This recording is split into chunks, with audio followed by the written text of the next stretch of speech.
کہ تمہارے دل میں ایمان نہیں ہے لیکن نفاق بھی نہیں ہے، تو اس زیرو لیول پر اگر تم عمل کرو گے، نماز، روزہ، حج اور زکوٰۃ، تو اللہ تعالیٰ اس کے جزا اور اجر سے تمہیں محروم نہیں کرے گا۔ کیوں؟ ان اللہ غفور الرحیم۔ اگر وہ قانون پر بات کرے تو پھر کسی کا کوئی عمل قبول ہونا نہیں چاہیے جب تک کہ ایمان موجود نہ ہو۔ ایمان نہیں ہے، نفاق بھی نہیں ہے، بدنیتی بھی نہیں ہے، اور عمل ہے، تو اللہ تعالیٰ عمل قبول کر لے گا۔ اس میں تبشیر بشارت دے رہا ہوں نا آپ کو، ہمارے لیے خوشی کا پہلو ہے نا، ایک ترغیب بھی ہے۔ عمل ہونا چاہیے مکمل۔ partial obedience is no obedience at all۔ نماز تو میں پڑھوں گا، روزہ بھی رکھوں گا، سودی کاروبار تو نہیں چھوڑ سکتا، دفع ہو جاؤ پھر۔ That obedience has to be total۔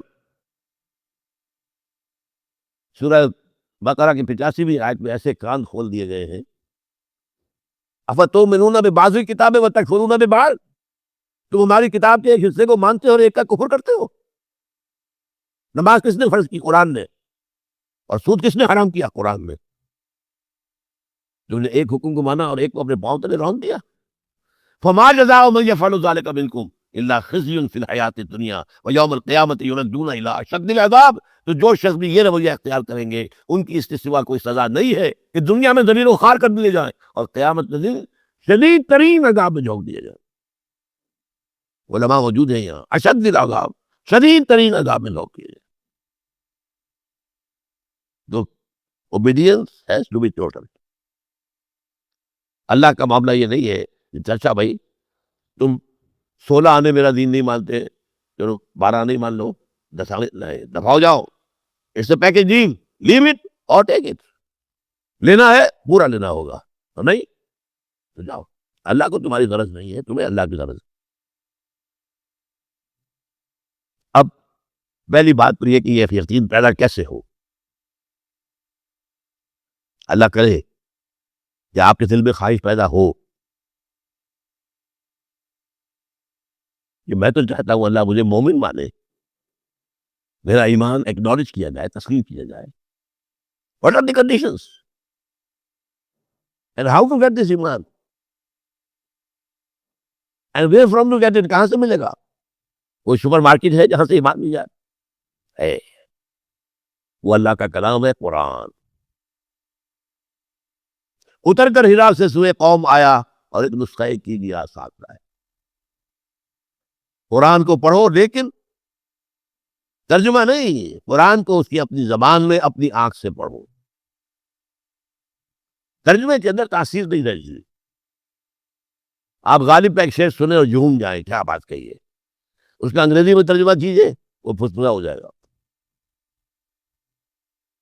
قرآن کو اپنی آنکھ سے، قرآن کے اپنی زبان میں پڑھنے سے ایمان پیدا ہوتا ہے۔ یہ کہا ہے مولانا ظفر علی خان نے، بہت عمدہ شعر ہے، وہ جنس نہیں ایمان جسے لے آئے دکان فلسفہ سے، ڈھونڈے سے ملے گی عاقل کو یہ قرآن کے سپاروں۔ But for that you have to dive deep۔ بقول علامہ اقبال، قرآن میں ہوتا زن اے مرد مسلمان، اور آپ صرف قرآن پڑھتے جا رہے ہیں، آپ کو پتہ ہی نہیں کیا پڑھا آپ نے، اس سے یہ ثواب تو مل جائے گا آپ کو۔ آپ نے وقت لگایا ہے، بیٹھے ہیں، وضو کیا ہے، قرآن کھولا ہے، بیٹھ کے پڑھ رہے ہیں، تو ثواب ملے گا، حاصل کچھ نہیں ہوگا۔ ایمان لے آ کرتا ہوں۔ قرآن ذریعہ ایمان۔ اب اس نقطے کو یہاں بیان کر کے میں آپ کو دعوت دے رہا ہوں۔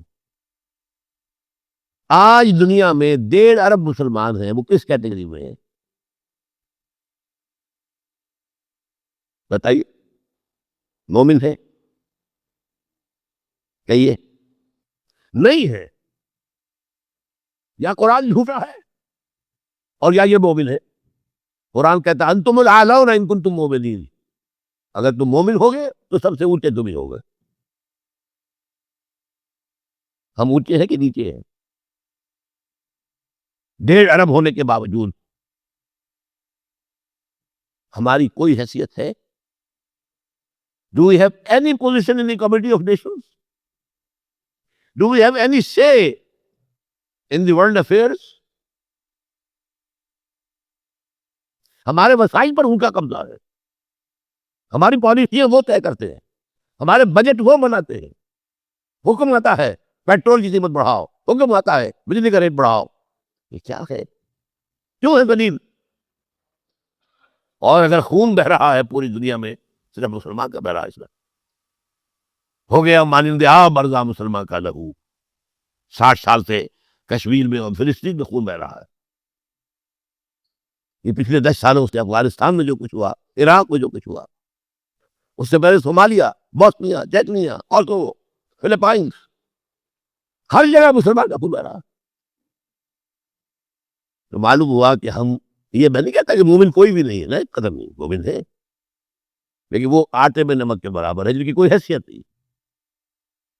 99.9% ریکرنٹ ہم صرف مسلمان، منافق نہیں ہے، اللہ کا ٹور ہے، اللہ کو دھوکہ دینا ہمارے پیش نظر نہیں۔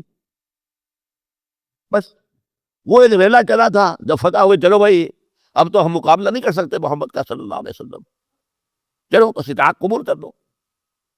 ہمارا کیا ہے بھائی؟ وہ ولادت کی بنا پر ہم مسلمان ہو گئے، ہمارے ماں باپ مسلمان تھے، مسلمان ہیں، اللہ والا۔ اس سے زیادہ میرے اور آپ کے اسلام کی کوئی حقیقت ہے؟ تلخ باتیں کہہ رہا ہوں میں، لیکن یہ کہ نوارا تلخ تر میزن جو کے نغمہ کمیابی، 10 باتیں کہنی پڑتی۔ پھول کی پتی سے کٹ سکتا ہے ہرے کا جگر، مرد نادا پر کلام نرم و نازک میں اثر۔